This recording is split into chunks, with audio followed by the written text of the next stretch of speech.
no nosso canal, nosso programa aqui, Teologia Aprenda Mais. Quero gravar hoje sobre o livro de Neemias, nessa modalidade sobre os livros históricos do Antigo Testamento.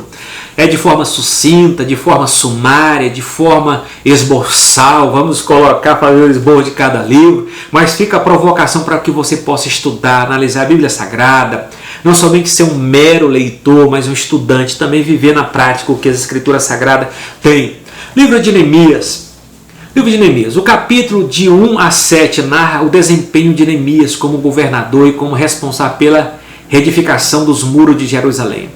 No capítulo 1 revela a fundação espiritual, né? Ou então revela profunda espiritualidade de Neemias como homem de oração.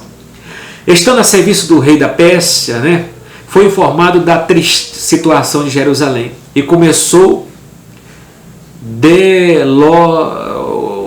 ele começou zelosamente a interceder em oração, pedindo que Deus viesse com intervenção a favor da cidade e de seus habitantes.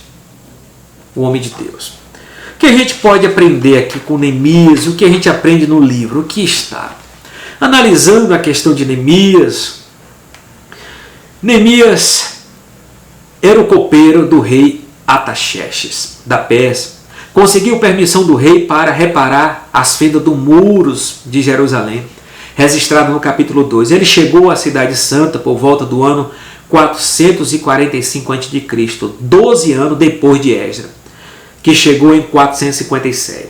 No período de crise social, veio para ajudar seus irmãos que se achavam em estado de pobreza e penúria, sem precedentes na história do seu povo. Era diferente de Esdras, pois deu especial atenção às necessidades do seu povo. Foi reconhecido pela tradição judaica antiga como líder amigável e generoso, profundamente sensível às condições sociais do povo. Neemias foi educado numa corte estrangeira e lá aprendeu a arte política. Sua preocupação primordial era proteger o povo de seus inimigos. Uma das coisas principais que analisa também no livro, isso não significa ser Neemias um homem indiferente aos assuntos religiosos, pelo contrário, trabalhou para o bem-estar social e espiritual do seu povo. A gente analisa assim, Esdras veio trabalhar, restaurar o povo no sentido espiritual. Neemias veio trabalhar com o povo, restaurar o povo no sentido social e político, principalmente restaurar os muros de Jerusalém, ao qual tinha caído no ano 586. A autoria, O livro traz o título de seu principal personagem, Neemias, à luz do capítulo 1 a 7, e mais as passagens.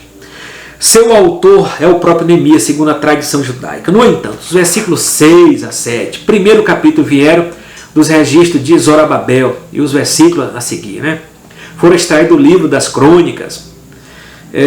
Outra questão, o livro de Esdras, juntamente com Daniel e Crônica, formam os 4 livros históricos dos hagiógrafos no cano judaico, os livros santos, o livro sagrado. O livro de Neemias encerra a história do Antigo Testamento, O livro de Neemias encerra a história do Antigo Testamento. Outra questão de conteúdo aqui, a gente pode analisar o conteúdo do livro de Neemias também. Registra o ministério de Neemias, que foi constituído por Artaxerxes, rei da Pérsia, governador da Judéia. O livro descreve os problemas sociais de seu povo na Judéia, após o cativeiro e como Neemias administrou tudo isso. Registra ainda a dificuldade com os inimigos externos, o problema da pobreza e as questões de ordem espiritual e social. Sua primeira tarefa foi reparar os muros de Jerusalém para que a cidade pudesse oferecer segurança aos seus moradores. Muito bom o projeto dele. Apesar das oposições de Tobias e Sambalate, governadores das províncias vizinhas, Neemias conseguiu, com a ajuda de Deus e apoio do povo, concluir esses trabalhos em 52 dias. 52 dias. Um cara de um perfil de administração muito excelente. Mas tudo isso que a gente vê no capítulo 2 foi tudo através de oração.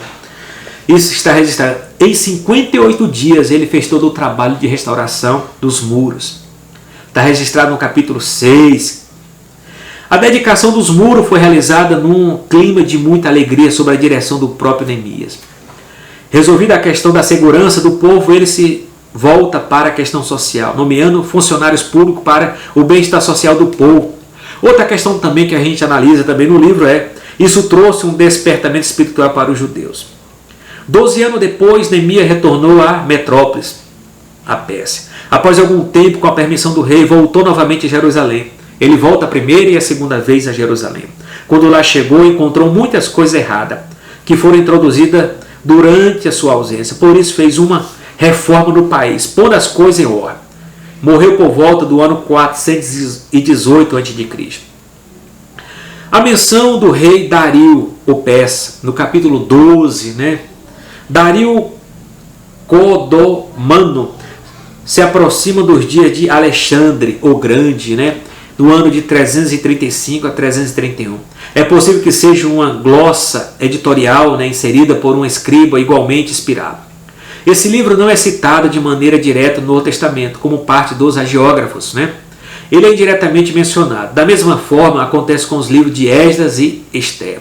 O livro de Neemias constitui hoje um verdadeiro manual do administrador público, cuja leitura é indispensável para o presidente da República, ministro de Estado, governadores, prefeitos, parlamentares e autênticos líderes em Jerusalém. É uma excelência, É uma excelência. É uma excelência que devemos trabalhar e pensar. A gente pode fazer até um esboço do livro, A reconstrução dos muros, registrado no capítulo 1 até o capítulo 9. A comissão de Neemias do capítulo 1 até o capítulo 2. Plano para a reconstrução dos muros do capítulo 2. A conclusão da obra do capítulo 3 em 52 dias, até o capítulo 6. Reformas e instruções religiosas do capítulo 7 até o 13. Reorganização da cidade santa. Grande avivamento espiritual sob a direção de Esdras. Relação dos príncipes, sacerdote e levita. A dedicação dos muros. Novas reformas com a segunda volta de Neemias à cidade santa. Shalom, até a próxima e vamos estudar o último livro dos 12 livros históricos, que é o livro de Esther. Até mais, até a próxima.